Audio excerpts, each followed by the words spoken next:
आज पुनः स्वागत करता हूं मैं डॉक्टर श्याम सुंदर शर्मा आप सभी का चिरायु गीता यूट्यूब चैनल पर। परिस्थितियों को दोष नहीं देना चाहिए, जबकि होता यह है कि हम सब परिस्थितियों को दोष देते हैं। जिसने स्वयं को परिस्थितियों के अनुसार ढाल लिया, जीवन में सफलता उसी के कदम चूमती है, ये याद रखना। अगर हम देखें तो श्रीमद् भगवद गीता में भगवान श्री कृष्ण की परिस्थितियां, अर्जुन की परिस्थितियां, संजय की परिस्थितियां, दुर्योधन और धृतराष्ट्र की परिस्थितियां, सभी की परिस्थितियां और उनकी मानसिक अवस्था भिन्न भिन्न है, सबकी अलग अलग है।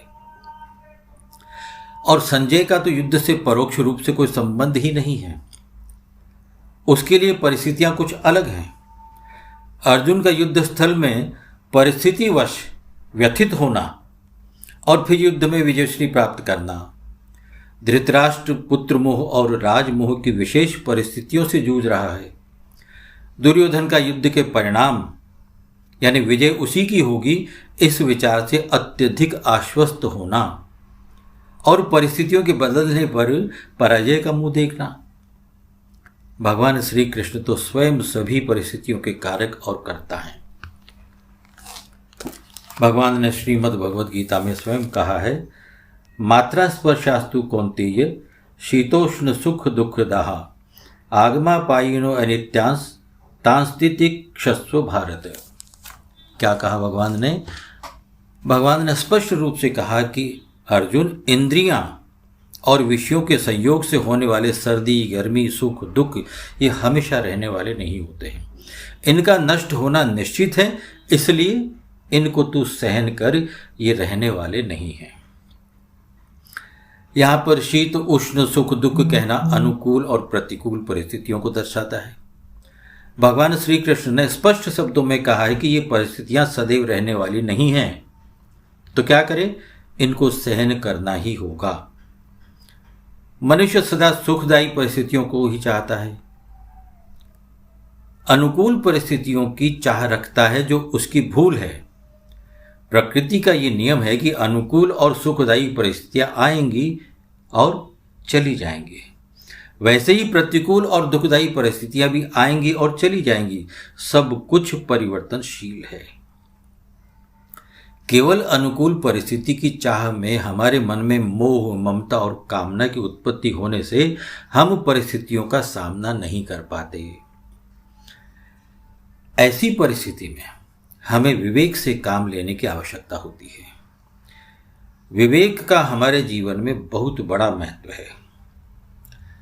विवेक को महत्व देकर हम किसी भी प्रतिकूल परिस्थिति में स्वयं को सम अवस्था में रखकर जीवन को सुखदायी और परिस्थितियों को अनुकूल बना सकते हैं।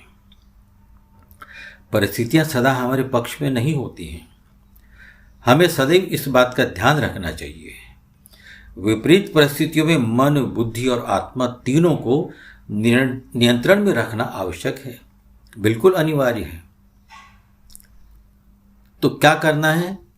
परिस्थितियों को सहन करना होता है, धैर्य रखना होता है, इंतजार करना होता है। दिन है तो रात भी है, रात है तो दिन भी है। हमें घबराहट नहीं होती है जब रात होती है, उस अंधकार से हमें भय नहीं लगता है। क्यों नहीं लगता? क्योंकि हमें विश्वास है कि ये अंधकार जो है, ये रात्रि का समय जो है, वो अपने आप निकलने वाला है और सुबह होने वाली है, भोर होने वाली है, नए सूर्य की उदय होने वाला है। उससे हम आश्वस्त हैं। भगवान की कही इस बात से भी हमें आश्वस्त रहना चाहिए कि परिस्थितियां सदैव एक जैसी रहने वाली नहीं हैं।